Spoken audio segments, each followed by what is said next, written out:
ሀገራችን በጣም አስቸጋሪ ሁኔታ ላይ ያለች።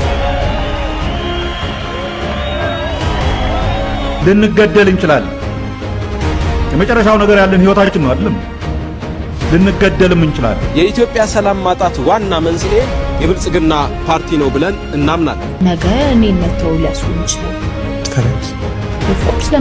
ሰላም ጤና ይስጥልን። በሰንደቃቸው በአዲስ ቪዲዮ ተመልሼ መጣሁ። እዚህ እንደምንመለከተው የዘንድሮ ምርጫ አስመልክቶ እንግዲህ ከምስጢረ ሥላሴ በተጨማሪ አንድ የኢሃፓ አባል እንግዲህ ብዙዎችን ያነጋገረ ጥያቄና ሙግት እንግዲህ ለብልጽግና ሲያቀርቡ ሰምተናል። እሱን የማስመለከታችሁ ነው የሚሆነው። እንደዚሁ ደግሞ የኢዜማ ፓርቲ ብዙዎችን ያናገረ የሚገኝ ተግባር አለ። እሱን የማስመለከታችሁ ነው የሚሆነው። ላይክና ሼር ማድረጋችሁን እንዳትረሱ። ሰብስክራይብ ለምንድነው የማታደርጉት?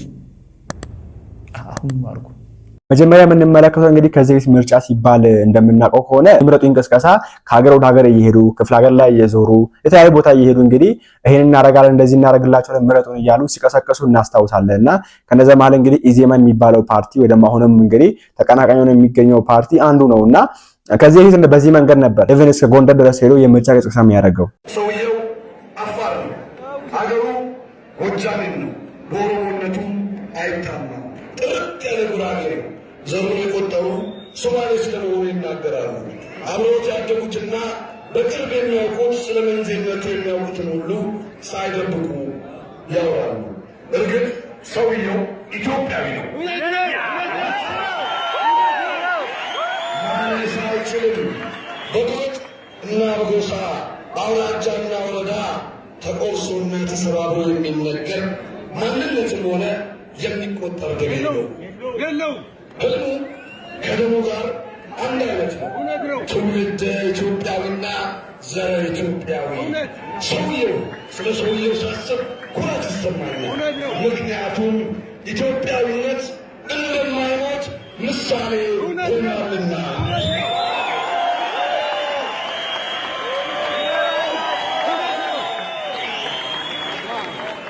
እናመሰግናለን። ዲዘው ጎንደር እንደምትመለከቱት እንግዲህ በጎንደር ነው። ይሄ ብቻ አይደለም። የኢዜማ ፓርቲ ከዚህ እንደምናውቀው በጣም ብዙ ክልሎች ላይ ነበር ምርጫ የሚያስመርጠው ወይ ደግሞ ምረጡ እንቅስቃሴ የሚያደርገውና እዛ በተባለች አንዲት የምርጫ ክልል ላይ ደግሞ በዚህ መንገድ ነበር የዛን ጊዜ ሲያደርግ የነበረው።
በጣም ተደስተናል። እንግዲህ ይቀረናል ብዙ ቦታዎችና ደስታችን እንደሚቀጥል ተስፋ አደርጋለሁ። እግዚአብሔር ያክብራችሁ። ብርሃኑ 2 ደቂቃ ይናገራል።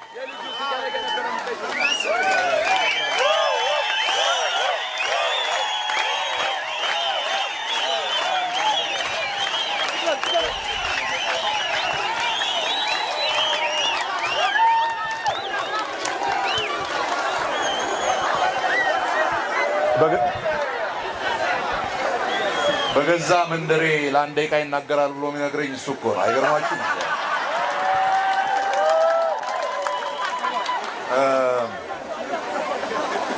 ወይ ማሪ አቻም በ97 እዚህ መጥቼ ልክ ይሄን ነው ያክል ሜቢ ዛሬ በጣም ይበልጣል ይመስለኛል ህዝብ አግኝቼ አነጋግሬ ነበር። በዛን ጊዜ ያንን ህዝብ ካየን በኋላ እጃ በምንም አይነት እንደው 10 ጊዜ ሲሰርቁ ቢውሉ እጃን ሊሰርቁ እንደማይችሉ ተናግሬ ነበር ያኔ። ዛሬ ይሄን ካየው በኋላ ተወዳዳሪውን የጠየቅኩት ከኢዜማ ውጪ ሌላ ተወዳዳሪ ያለው እዚህ ከተማ ውስጥ እዚህ ወረዳ ውስጥ ነው ያለው።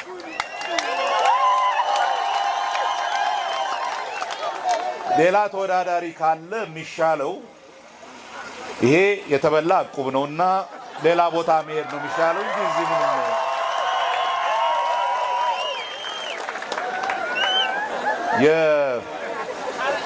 የሀገራችን በጣም አስቸጋሪ ሁኔታ ላይ ነው ያለችው ታውቃላችሁ። በብዙ ቦታ ማህበረሰባችን እርስ በርሱ እንዲባላ ግጭት እየፈጠሩ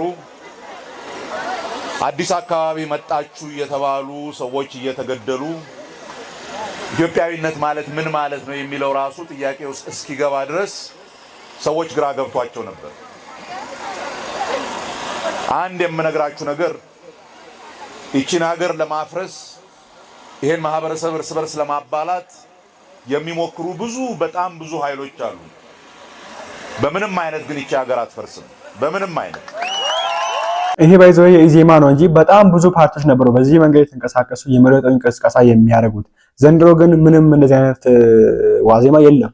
የተመከለ የምንገኘው ምን ተፈጠረ? የዘንድሮዎች እንደ በቲክታክ ነው የተዋጉ የሚገኙትና ይሄ ለምሳሌ ያክል ባለፈው ሳይት ያቻለው ቲክታክ ላይ ነው የዘንድሮ ምርጫ ብያችሁ ነበር በሚያስደንቅ ሁኔታና ይሄ የኢዜማ ፓርቲ በብልጽግና ፓርቲ ላይ ሙድ ያዘበት ደግሞ የሰራው ቪዲዮ ነው። ከፀሐይ ከሰማይ ቃል ከቀደመ ካለም እንግዲህማ እውነቱ ከቃል በላይ ኃይል የለም። ለከተማችን ነዋሪዎች የገባነውን ቃል በትክክል እየተገበርን ነው በሚል በሙሉ አፍ መናገር የሚቻልበት ደረጃ ላይ ነው ያለነው። በአዲስ አበባ ብቻ ስንት ቤት እንገነባለን ብለናል? እስኪ የሰማ 1 ሚሊዮን። ባለፉት 5 ዓመታት እንደሚታወቀው ከ434,000 በላይ ቤቶች ከተማችን ላይ ተገንብተው እንዲቀርቡ ተደርጓል። አጀብ! በዚች ዓለም ሰውን የሚያነሳ ሰውን የሚጥል እንደ ቃል የለም። ለምትመኩኝ በዚህ መንገድ ቲክታክ ላይ ነው ቅስቀሳው የመረጡኝ ቅስቀሳ እንጂ እየዞረ በየቦታው እያረገ የተመለከተ አይደለም። ኢዜማ ፓርቲን ጨምሮ ሌሎች ፓርቲዎችም እና እንዲሁ ፕሮፌሰር ባዩ ነጋ በፊት በዚህ መንገድ ኢቭን ፍራቻ የለብንም እያሉ ነበር የመረጡኝ ቅስቀሳ ነበር የሚያረጉት። ልንገደል እንችላለን። የመጨረሻው ነገር ያለን ህይወታችን ነው አይደለም? ልንገደልም እንችላለን። አንዳንድ እብዶች ተሳክቶላቸው ከውስጣችን አንዳንዶቹን ይገሉ ይሆናል። በመጨረሻ እኛ መሞታችን አይቀርም። እነሱ እኛን ይገሉናል ብለን ፈርተን አገራችንን እንዲገሉ አላህ አናረግ። እኛን ገለው ለመጀመሪያ ጊዜ እቺ ሀገር ዴሞክራሲያዊ ከሆነች ግን ዘይን ስራችንን ሰርተን ብንሞትም አይቆጨንም። እንደሰማችሁት ነው እንግዲህ በዚህ መንገድ ይሄው ሪስክ ወስደው የመጨረሻ ያረጉ የነበሩ ፓርቲዎች ነበሩ። አሁን ግን የለም እንደዚህ ነገር አይስተዋልምና እንደው ትንሽ ጠንከር ያለ ሙግት እያነሳ የሚገኘው አሁን እየገዛ የሚገኘው ፓርቲ ላይ ወይ ደግሞ ብልጽግና ላይ ኢህአፓ ወይ ደግሞ ትብብር ለኢትዮጵያ አንድነት የተባለው ብዙ ፓርቲዎችን በውስጡ እየጨበጠ ወይ ደግሞ የያዘ ባለምጽ ስላሴ እንግዲህ የሆነ በጣም አስደናቂ ሙግት አቅርባ አስደንቃን ነበር። አሁን ደግሞ ከዛው የነሱ አባል የሆነ እንግዲህ ዋና መሪያቸው ኃላፊያቸው በዚህ መንገድ ነበር ብልጽግና ፓርቲ ወይ ደግሞ የገዛ የሚገኘው ፓርቲ ሲሞግት የሰማይ ነበረው በቀጥታ ስርጭት በቲቪ ላይ ማለት ነው። ኢትዮጵያውያን እንግዲህ ሀገራችን የገባችበት ቀውስ እጅግ በጣም አሳዛኝ ነው። ይሄ 7 ዓመታት የመከራ የስቃይ ዓመታት ናቸው ብለን እናምናለን። ለመላው ኢትዮጵያውያን አንድ መንግስት ነው የሚያስብለው ሁለት ነገሮችን ሲያሟላ ነው። የመጀመሪያው የህግ የበላይነት የምንለው በሀገሪቱ ውስጥ ሰላምና ጸጥታ እንዲሰፍን ሲያደርግ ነው። በዚህ ሀገር ውስጥ ሰላም ጸጥታ ከጠፋ አመታቶች እየነጎዱ ነው። በሁሉም አካባቢ ሰላም የሚባል ነገር ርቋል። ህዝቡም እየናፈቀ ያለው ሰላም ነው። የኢትዮጵያ ሰላም ማጣት ዋና መንስኤ የብልጽግና ፓርቲ ነው ብለን እናምናለን። ስለዚህ እቺ ሀገር ሰላም እንድትሆን ካስፈለገ ከጠባብ ብሔረተኝነት ነፃ መውጣት ያስፈልጋል። እንደነዚህ አይነት ሁኔታዎች የሚቆሙበትን ብቸኛው መንገድ ይሄንን ጠንካራ ቅንጅት መምረጥ ሲቻል ነው ብለን እናምናለን። እነዚህ ኃይሎች ጠንካራ የተባሉ ኢህአፓና መኢአድ ሌሎችም ፓርቲዎች የተሰባሰቡት ሀገር ለማዳን ሀገሪቱ በዚህ ሁኔታ ከቀጠለች እጅግ ወደ ከፋ ቀውስ ውስጥ መግባቷ የማይቀር ነው ብለን እናምናለን። በነገራችን ላይ የምመኘው ወይም ለብልጽግና ፓርቲ መንግስት የምመክረው አስቻይ ሁኔታ ፈጥሮ የታሰሩ ፖለቲከኞችን፣ ጋዜጠኞችን በየእስር ቤት እየተሰቃዩ ያሉ ኃይሎችን ፈቶ ጦርነት ለማቆም እርምጃ ወስዶ ሰላምና ጸጥታ እንዲሰፍን አድርጎ እውነተኛ ምርጫ እንዲያደርግ እመኛለሁ። አይ አልሰማም ካለ ደግሞ 100% አሸነፍኩ ብሎ እንዲያውጅ ነው። ስለዚህ ውድ ኢትዮጵያውያን ሀገር የማዳን ያንቺ የእርሶ በቤት ውስጥ የተቀመጥክ ምሁር ነኝ ባይ ፈርተህ ቤት ውስጥ የተደበክ ሁሉም ሰው ይመለከተዋል። ቤት ውስጥ ብትቀመጥም ችግሩ ቤትህ ድረስ እየመጣ አንኳኩቶ እየመጣ ስለሆነ ሀገርህን ለማዳን ቆርጠህ መነሳት ይኖርብሃል። እቺ ሀገር የሁሉም ህዝብ ሀገር ናት። ስለዚህ እውነተኛ ሰላማዊ የፖለቲካ ስርዓት እንዲያብብ ማድረግ ካልቻል ሀገሪቱ የጦርነት ሜዳ መሆኗ የማይቀር ነው። ውድ ኢትዮጵያዊ ስልጣን ባለቤት አንተነ ብለን እናምናለን። የኢትዮጵያ ህዝብ ራሱ የስልጣን ባለቤት ነው ብለን እናምናለን። ራሱ መመረጥ የራሱ ስልጣን ነው። ይሄንን ደግሞኛ መንግስት ብንሆን እናረጋግጥለታለን። በነጻነት ዜጎች ወጥተው እንዲቀሰቅሱ መብቶቻቸውን እንዲያስከብሩ እንዲሁም ደግሞ የህግ የበላይነት እንዲሰፍን በሀገሪቱ ውስጥ እውነተኛ የህግ የበላይነት ይስፈን ስንል ህገ መንግስቱን መንግስት የሆነው አካል አክብሮ ማስከበር አለበት ብለን ነው ምናምነው። ስለዚህ ህገ መንግስት ሌላው እንዲያከብር እርሱ ግን የማያከብር መንግስት አንፈጥርም። የኛ መንግስት ለህገ መንግስት ተገዥነት ይኖረዋል ማለት ነው። በዛ መሰረት ነው ሀገር ማዳን የሚቻለው። ስለዚህ በሌሎች አካባቢዎችም ያሉ ችግሮች ከመቼውም ጊዜ በላይ መፈቻ መንገዳቸው ብለን የምናምነው በመተባበር በጋራ በአንድነት በመሆን በመደራጀት ህዝቡ ንቁ የሆነ የፖለቲካ ተሳትፎ እንዲኖረው በማድረግ ነው ብለን ስለምናምን ትብብር ለኢትዮጵያ አንድነት በሁሉም አካባቢዎች አስቻይ ሁኔታ በሌሉበትም ብዙ እጮችን አቅርቧል። ህብረ ብሔራዊነቱን አሳይቷል። ቅድም ብልጽግና ህብረ ብሔራዊ አይደላችሁም ሲለን በጣም ነው ያፈርነው።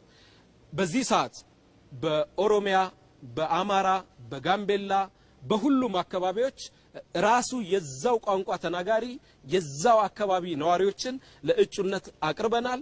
ከዛም በላይ ደግሞ በውስጣችንም ደግሞ ህብረ ብሔራዊነት ደምቆ ይታያል። በየቦታው ጦርነት መፍጠር መቀፍቀፍን ነው። ስለዚህ በዚህ ሁኔታ ውስጥ ነው ብልጽግና ኢትዮጵያን አሁንም እያሳደግኳት ነው፣ ከፍ እያረኳት ነው፣ ምህዳር እየፈጠርኩ ነው፣ አስቻይ ሁኔታ አለ እያለ ያለው። ውድ ኢትዮጵያዊ ሚዛኑን ላንተ እንሰጣለን በደንብ በሚገባ ያለውን ሁኔታ በየቤቱ የምታቅ ስለሆንክ። ስለዚህ ሀገር የማዳን የሁሉም ኃላፊነት መሆኑን ተገንዝቦ ሀገርን ከጠባብ ብሔረተኝነት ነፃ ለማውጣት ሁሉም ቆርጦ እንዲነሳ እንጠይቃለን። ይሄ እንግዲህ የኢህአፓ ወይ ደግሞ ትብብር ለአንድነት ትብብር ለኢትዮጵያነት የሚል ፓርቲ አባል ወይ ደግሞ ኃላፊ ነውና በዚህ መንገድ ነበር ሙግስ ሲያቀርብ የምንመለከተውና ጠንከረ ለሙግቶች ሲያቀርቡ የምንመለከተው። በዘንድሮ ምርጫ ላይ ባለፈው ምጽአ ስላሴንም ብንም አይተናታል። አሁንም እንግዲህ ይሄን ግለሰብ አይተነዋል። ይሄ ኢህአፓ የተባለ ፓርቲ ወይ ደግሞ ይሄ ኢህአፓ የተባለ ቲም ነው እንጂ ከዛ ወጪና የዜማ ያሉ ከዚህ በፊት በጣም ብዙ እንትን የሚያቀርቡ ሰው ፓርቲዎች እንቅስቃሴ ስለንመለከታቸውምና ለምን ይመስላችኋል? እናንተስ ምን ታስባላችሁ? ነገር ሀሳባችሁ ኮሜንት ላይ አስቀምጡልኝ። አሁን ብዙዎችን ያናገረች የምትገኘው ምጽአ ስላሴ ነች። ቅድም እንዳልኳችሁ ምጽአ ስላሴ እንግዲህ በጣም አስደናቂ ሙግት ነበር ያደረገችው ባለፈው። አይ ከርዕሱ ውጪ ነው ተብሎ ቢታመንም ወይ ደግሞ ከሚያዩበት ኢኮኖሚ ሆነ ያለ እሷ ግን ያቀረበችው ቡክ ሪቪው እንደዛ ነገር ነው ተብሎ ብዙዎች እንግዲህ በዚህ መንገድ የተቻት ቢሆንም በጣም ጠንካራ ሐሳብ ግን አቅርባለችና በሷ ላይ አንድ ወንድማችን ሰጠው ምላሽ አለ ወይ ደግሞ በዚህ መንገድ ባታረጊ በዚህ መንገድ መታረጊው አሪፍ ነበር ያለበት እይታ አለ። እሱን አስቀምጥላችኋለሁ። ነገር ግን እስቲ መጀመሪያ ከዚህ የተናገረችው ነገር ስሟት። ነገ እኔን መተው ሊያስሩኝ ይችላል። ትፈራለች? ኦፍ ኮርስ ለምን አልፈራም እንዴ? የምትሄጂበት የፖለቲካ አካሄድ ትክክል ነው ብለሽ ካሰብሽ ህግ ከተከተልሽ ለምን ያስፈራሽ? ሌሎቹ እኮ ህግ ሳይከተሉ አይደለም የታሰሩት። ገብቶሃል? ያው ልዩነቱ ፈርቼ ይተዋለሁ ወይስ አልተውም የሚለው ነው እንጂ እንደ ሰው ከዛ ደግሞ እንደ አንድ ሴት ያስፈራኛል። ማን እስር ቤት መግባት ይፈልጋል?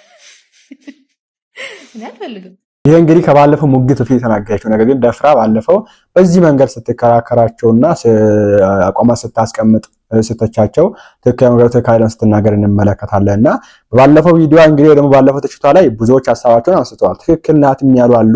የኛ ጀግና የኛ እንትና ዳግማዊት እንትና ያሉም አሉ። እንደዚሁም ደግሞ አይ እንደዚህ አይደለም በዚህ መንገድ አንድ የመረሚቄ ፓርቲ አይተችም፣ ሁለተኛ ደግሞ ይሄ ነገር በራሱ ፍትሃዊ ምርጫ እንዳለ የሚያሳይ ነው። በዚህ መንገድ ተችታ ዝም መባሉ ራሱ እሱን የሚያመለክት ነው።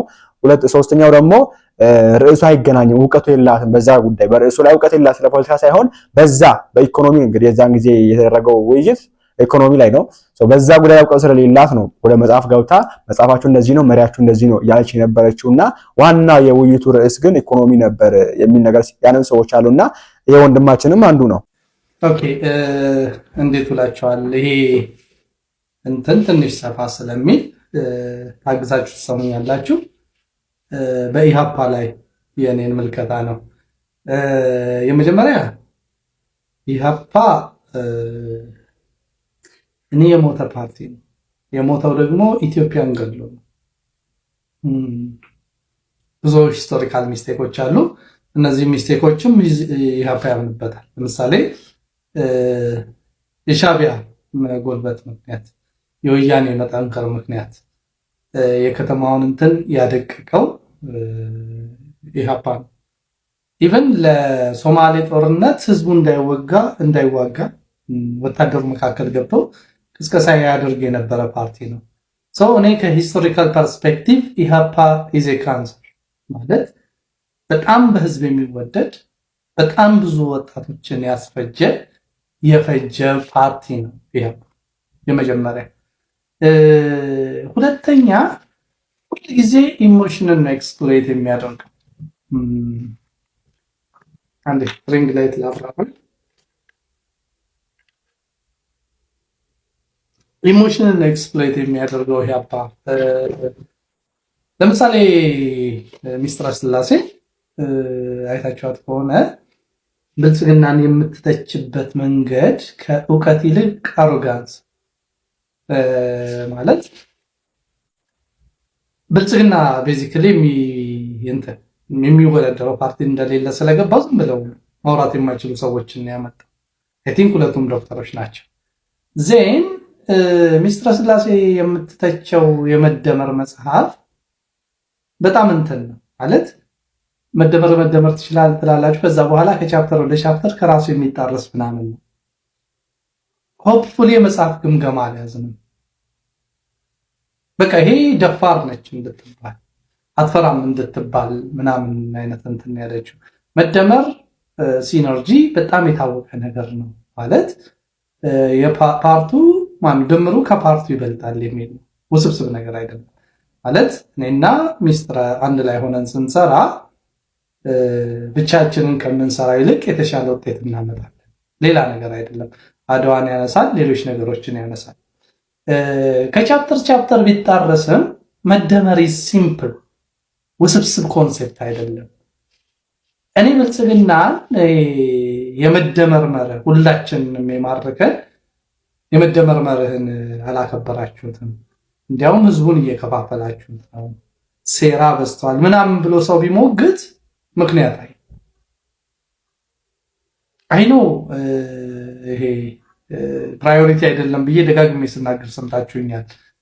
መሆን የለበትም ብዬ ኮሪደር ልማቱም ፓርኮቹ ምናምን ሀገር መረጋጋት ትበልጣለች ብዬ ግን ይህንን ሁሉ በዜሮ ማባዛት ምንም አልተሰራም ማለትም ልክ አይደለም።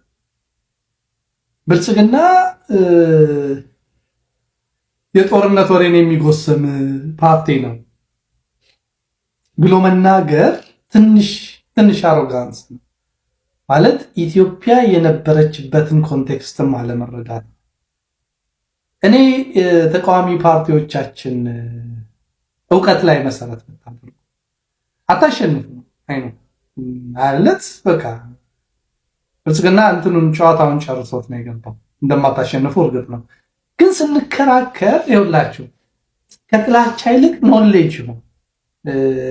በእርግጠኝነት ብልጽግና ያሸንፋል።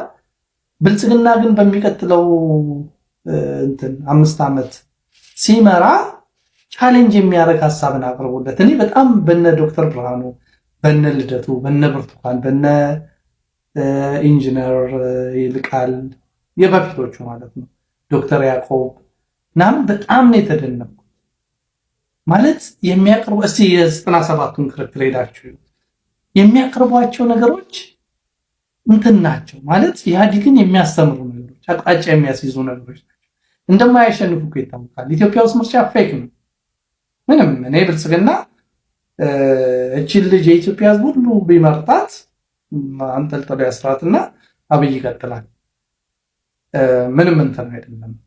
በጥላቻ ኢነርጂያችን አይው፣ ንቀት ኢነርጂያችን አይው። እኔ በእኔ መጠን ብልጽግናን ፊት ለፊት ወጥቶ የተጋፈጠ ምናምን አለ ብዬ አላምንም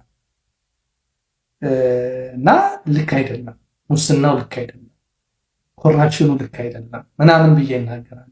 አንድም ቀን ግን ሰዎችን ሪስፔክት ተሰጥቼ አላውቅም። ሰውን ሪስፔክት ማሳጣት እውቀት አይደለም። ላይክ መጽሐፉ ስብስብ ነገር ማለት በዚህ ሁሉ የፖለቲካ ጫና ውስጥ ሆነው ጠቅላይ ሚኒስቴሩ መጽሐፍ ጻፉ ማለት ትልቅ ነገር ነው። ሌላውን ያላነበበችውን መጽሐፍ ነው ከቻፕተር ይታረሳል የምትለው በእርግጠኝነት ልንገርህ። ግን ቢታረስም ሀሳቡ ሲምፕል ነው። አይ ዶንት ኖ ማለት እኔ ባለጌ ሰዎችን ኢንካሬጅ በማድረግ አላምንም። ብልግና ነው ንግግሮቿ ሁሉ ንቀት ናቸው እና ንቀትን ኢንካሬጅ አታርጉ። እኔ አብይን እናስወግደው ስናስወግደው ግን ከነሙሉ ክብሩ እናስወግደው፣ ሪስፔክት አድርገን እናስወግደው ማለት እንትን ነው። ጥላቻ መፍትሄ አይደለም። በዚህ መጠን ንቀት መፍትሄ አይደለም። የፖለቲካ እንትናችን መቀየር አለበት። ካልቸራችን ተቃዋሚ ስትሆን ሬዲኩል ማድረግ። እኔ አሁን ብልጽግና በጣም የሚያስጠላኝ ምን መሰላችሁ? ዛሬ ጀግና ያደርግህና ነገ ስትቃወመው ሬዲኩል ያደርጋል። ይሄ የፖለቲካ ካልቸራችን መቀየር አለበት። እርስ በርስ መከባበር መጀመር መቻል አለበት እና ሌላ ብልጽግና ሆና መጣች። በቃ ብልጽግና ማለት ቆሻሻ ፓርቲ ምንም አልሰራም ምናምን አለች። ልክ አይደለም። ከኢትዮጵያ ነባራዊ ሁኔታ አንደርስታንድ ማድረግ፣ ኮንቴክስትን መረዳት፣ ከዛ በኋላ ሰዎችን ስንቃወም ከነሙሉ ሪስፔክት መቅ የብልጽግና ደጋፊ አይደለሁም። ብልጽግና የሰራው ነገር ግን የለም ብዬ አልናገርም እና ሚስጥረ ስላሴ ትንሽ አሮጋንስሽን ቀንሽ። በቃ ልክ አይደለም። እውቀት ላይ መሰረት አድርጊ ማለት ብልጽግና ብዙ የሚተች ነገር አለ። ለምሳሌ ስለ ስርዓታዊ ከበርቴዎች ያወራችሁ ብራቮ፣ አሪፍ ነው። ምንም በሙስና የከበሩ ብዙ ሰዎች እናውቃለን። በት ስታወሪ ትንሽ ሪስፔክት፣ ጨዋነት የኢትዮጵያዊነት መገለጫ። ሰዎችን ሪስፔክት ማሳጣት ልክ አይደለም እና እቺ ልጅ ኔ ያው ያፓ ነች። ያፓ ደግሞ እንዴት እንደሆነ እናውቀዋለን። በቴክ ካልቸር መቀየር አለበት። የብልጽግና ሰዎችም ይሄ ዝም ብላችሁ እንትን የምትሉትን ነገር ታውቁት፣ መከባበር ለማድረግ የሚል አቋም ነው ያለኝ።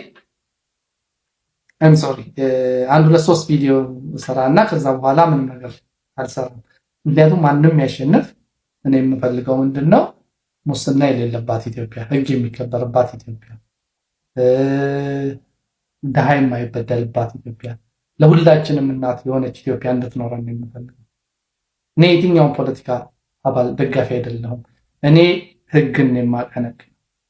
ስለዚህ ምርጫው እስከሚያልቅ ምንም አይነት ፖለቲካ አልሰራም። አንድ ሁለት ሶስት ቪዲዮዎች ግን እሰራለሁ ማለት ተቃዋሚዎቻችንም እንዲሆኑ የምፈልገው ነገር አለ። አይ ነው ሱዶ ተቃዋሚ ናቸው ለነገ ይሄ ምርጫ ፌክ እንደሆነ ደጋግሜ ነግሬያቸዋለሁ። ብቻውን ነው ብልጽግና የሚወዳደረው። የሆነች ዜማ የምትባል ውርውር የምትል ነገር አለች። በቃ ብልጽግናና ዜማ ከዛ እነዚህን ጣል ያደርጉና ምርጫው አለቀ ይሆናል። ግን ቢሆንም አትሊስት መንግስት መስማት ያለበትን ችግሮቹን አሰሙ። ከጥላቻ ይልቅ በፖሊሲ ሌቭል፣ በአሰራር ሌቭል፣ በካልቸር ሌቭል ያለበትን ችግር አሳዩት። እኛ ኑሮ ነው የቸገረ። እናንተስ ምን ታስባላችሁ? ወንድማችን እንግዲህ በዚህ መንገድ ሀሳቡን ሲቃወም እንመለከታለን። እናንተስ ምን ታስባላችሁ ስለልጅቷና አሁን የተደረገ ስለሚገኘው ምርጫ? ለምን ቀዘቀዘ በዚህ መንገድ? ለምን ምንም ድባብ የለውም? ለምን ምንም የዋዜማ ድባብ አይታይም የሚለው ነገር ሀሳባችሁን ኮመንት ላይ አስቀምጡልኝ። እኔ ግን በዚህ በታችን መስጠት ስላሴ ጉዳይ ላይ ማለት የምፈልገው ነገር ሊሆን ይችላል ያላችሁ ነገር ሊሆን ይችላል። በዚህ ርዕሱ የኢኮኖሚውን እያለ ሲያወራችሁ ግን የሀገራዊ አሁን ያለበት ሁኔታ ነውና በዚህ ጉዳይ ልንተቻት ይገባል ብዬ አላስብም። በቃ የምን ኢኮኖሚ ነው? ሀገር ደቃ ያለ እየተመለከተ የምንገኘው ነገር በዚህ ጦርነት አለ፣ በዚህ ደግሞ ጦርነት ሊጀምር ነው ይባላል። በዚህ በኩል ሰው እንደዚህ ተቃይ ያለ ስለ ኢኮኖሚ ለምን ነው የምታወራው? ስለ ኢኮኖሚ ኦኬ፣ ማስቀደም ያለባት ሰውን ነበር። ሰውን አስቀደም እየታዛች ጋር ስለ ሰው ያነሳች ነበር። በዚህ መንገድ ብንረት አሪፍ ነው ብዬ አስባለሁ። አይና ርዕሱ አይደለም ግን ምንም ስለ ርዕሱ የምታወራበት ሁኔታ በሌለበት ሁኔታ ስለ ርዕሱ ታውራ ሊባል እንዴት ነው የሚችለው? ሁለተኛ ደግሞ ሴት ናት፣ ወጣት ናት እና በጣም ለብዙ ወጣቶችን ፖለቲካ ላይ ገብቶ መሳተፍ እንደሚችሉ ከወጣቶችም ሴቶች ጭምር ገብቶ መሳተፍ እንደሚችሉ ያሳየች ልጅ ናት እና ልንተቻት ይገባል ብዬ አላስብም። ሜቢ እሷ ያለችበትን ፓርቲ ላትቀበል ቻላችሁ ደግሞ ላንቀበል እንችላለን። የልጅቷን አቋም ግን ይሄን ያክል ጥግ ይዘን መቆም አለብን ብዬ አላምንም። እኔ ቅድም ባልኳችሁ ምክንያቶች ማለት ነውና እናንተ ማሳባችሁን ኮሜንት ላይ አስቀምጡልኝ። በቀጣይ ቪዲዮ እንመለሳለን። ላይክ እና ሼር ማድረግ እንዳይረሳ። ሸልቀውልኝ